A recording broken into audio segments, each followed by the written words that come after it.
So in this lecture, we're going to walk through the process of doing a hypothesis test, right? Implementing the idea that we talked about really kind of briefly in the previous lecture. So the first step is to come up with a claim, right? And in textbook type questions, this will often be explicitly stated. It'll say something like, test the claim that, right? And that's what you'll be using. I've got some examples here. The accepted value for the average human temperature is 98.6 degrees. A researcher wants to test this assumption. There's our claim. We're making a claim about the population value, right? The population mean temperature is 98.6 degrees. Right, and I've got some other examples here. When picking seats on an airplane, right, the conventional wisdom is that the aisle seat is best and that it will be preferred by a majority. Well, what does a majority mean? Right? A majority means 50%. Right? So we're making the claim here that the proportion making this choice will be greater than 50%. Right? And now here, the label on a bottle of Coke says it was 16.9 ounces. A consumer advocate wants to see if the weight is actually less than this, if people are getting shortchanged, right? If they're getting too little. So here we're making a claim about the mean, and I'm claiming that it's less than 16.9. And I see that this is a good example here because it illustrates how this claim depends on the context, right? If it's a consumer advocacy group who cares about people being shortchanged, then they care if it's less than that. Now, let's say on the other hand, it was a group that was focused on nutrition, for example.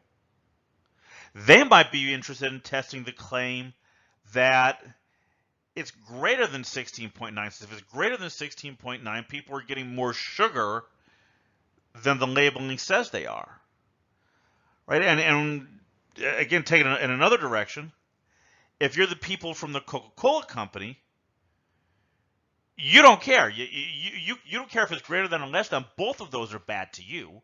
You're going to want to test the claim that it is not equal to 16.9. Right? So you have to read the question.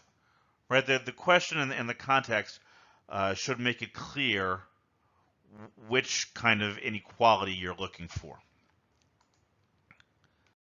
Okay, so step number 2 is to come up with a null and alternative hypothesis.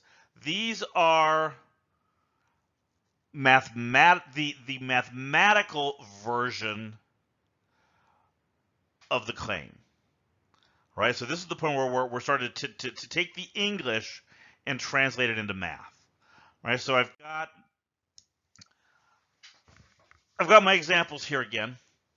Right? And the first point I really want to emphasize, the null hypothesis always uses equals. Right? Always. This is kind of a modern thing. Used to be you could do an inequality in the null hypothesis. Today, modern textbooks, they all kind of streamline things by saying the null hypothesis has to have equals in it. So looking at my first example, notice how I write these. I'm going to use H0 for the null hypothesis. My null hypothesis here, we're making a statement about a mean, right? The average value. So I'm going to say the mean is equal to 98.6 degrees. My alternative hypothesis, I usually use H1. Sometimes you'll see people use HA here. Either one is fine. This is the one that's going to contain an inequality, and this is the one where you have to think, which one do I want to use, right? Now, the researcher is just testing the assumption here. He doesn't care greater than or less than. He just cares if it's different from 98.6 in either direction, it proves his point, right? So here I would say my alternative hypothesis is the mean is not equal to 98.6. Okay, so next one here, my null hypothesis, we're making a statement about a proportion, P, And remember, this is always going to be equal, so I will say equals 0.50. Then my alternative hypothesis, what is my claim saying? My claim is saying will be preferred by. In other words, I'm trying to see if P is in fact greater than 0.50. Right? And my last one here, the null hypothesis, we're talking about the average value. Right, so I'm going to say the mean is 16.9, and since we're talking about the end of the last slide, the consumer advocate wants to see if the weight is less than this. So what do I care about? I care if the mean is less than 16.9. All right, now you have to select the significance level. This is the same idea as the confidence level we use when we're talking about confidence intervals. Okay, what level do you pick? Well, 95%. Confidence level is very common, which would give me a significance level of 0.05. This, if you're thinking back to the last section, this is the alpha that we use when we're talking about confidence intervals. Sometimes medical research, for example, they often want a higher level than this. 99% or 0.01 is not uncommon in those scenarios. Sometimes you might see it go lower, down 90%. That's possible, but it's kind of unusual, right? So pick whatever level is appropriate for the application or the scenario that you're researching. All right, now we have to calculate the test statistic. You notice how I've labeled them over here, right? These are z-scores and t-scores. These are the things we're going to calculate the probability of, right? And notice how they work, right? How do you calculate a z-score? Just in general, going all the way back to the very earliest lessons. It's the sample value minus the population value divided by the population value. That's what's happening down here in my formulas. We have the sample proportion minus what I'm assuming is the population proportion. Kind of testing that, right? But for testing purposes, I'm going to assume that that is the correct population value. And then down here, we're doing standard deviations, right? And if you flash back for just a minute to the calculations we did with the central limit theorem, those values should look really familiar, right? That's where these things are coming from. Okay, and as is commonly the case, we do have some requirements to test against before you can bring these formulas out. Okay, now from here we have two ways we can branch. We can do what's called the p-value method, and we can do what's called the critical value method. Right? With the p-value method, when you think about p, think probability. Right? You're going to calculate the probability that a value is something relative to the test statistic. Maybe greater than, maybe less than, maybe not equal. We can't say not equal to here, right? I would say absolute value is greater than. So which one do you use, right? Which one do you use? This is based on the alternative hypothesis, right? If the alternative hypothesis says the mean is greater than some value, then you'll do a greater than probability. If it says the mean or proportion, I'm talking about means, works for any parameter. If the mean is less than 98.6, then you use less than. And if it's not equal to, then you'll use this absolute value, right? And think, excuse me, think about visually what we're talking about here, right?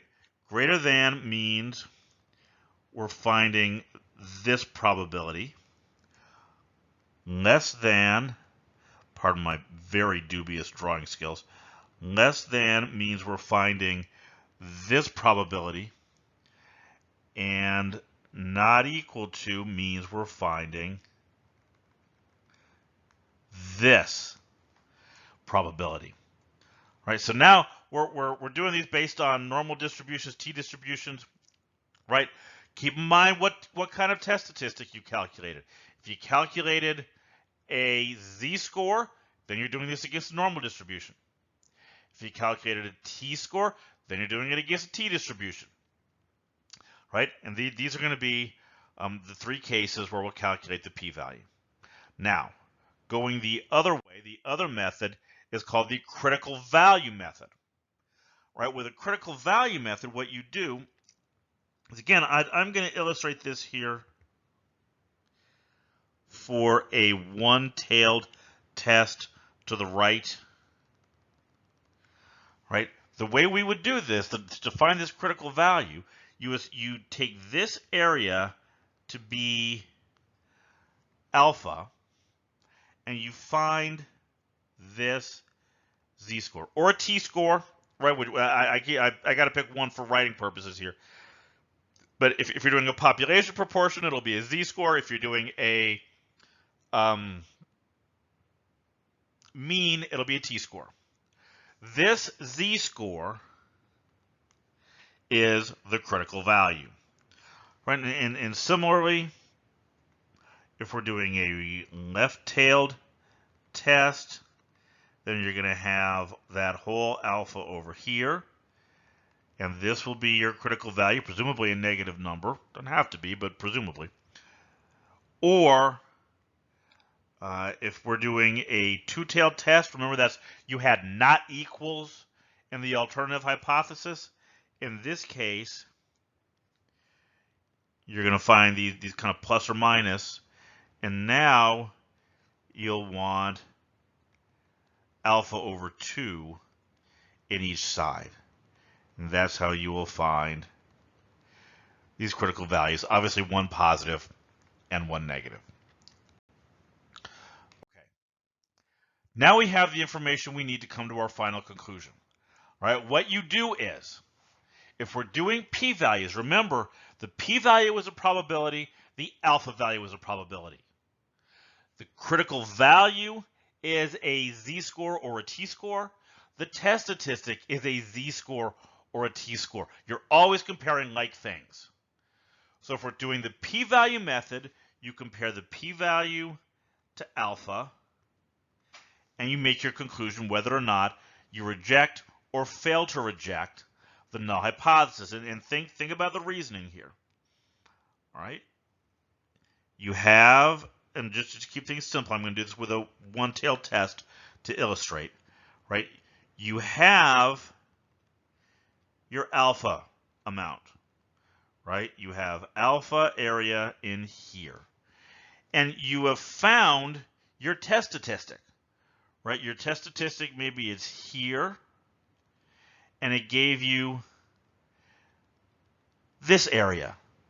Right? This is the situation where the p-value was greater than alpha. Right? In this case, we failed to reject the null hypothesis. There's a high probability that what we're seeing just happened by chance. There's no reason to believe there's a problem with the null hypothesis in this situation. Right? Then there's the reverse, right? If the p-value is less than alpha, that means your p-value, that area is over here somewhere. Here, the likelihood that this result happened by chance is really small. And this is the situation where we have some concerns about the null hypothesis. So we would be inclined to reject it. All right, now, the same argument based on critical values. Remember, the critical value is, sorry, let me Try to keep my colors consistent. This here is the critical value. That's what you would compare to these test statistics, right? And you got the same. You've got the reasoning here, right? What you're going to do in each case. If the test statistic is in the critical region is this shaded region here, out beyond the bounds of the critical value, right? If the test statistic is in the critical region, then reject the null hypothesis. Let's compare these now, right? If the test statistic is in the critical region, that is my green line. If the test statistic is in the critical region, then I'm saying we reject, right? And in this case, the p-value is less than alpha, which means we reject. We are getting the same result either way. Okay, so our last step. Once you've decided, please don't say we accept the null hypothesis, we fail to reject, and think you're done. Right? Remember, statistics is an applied science.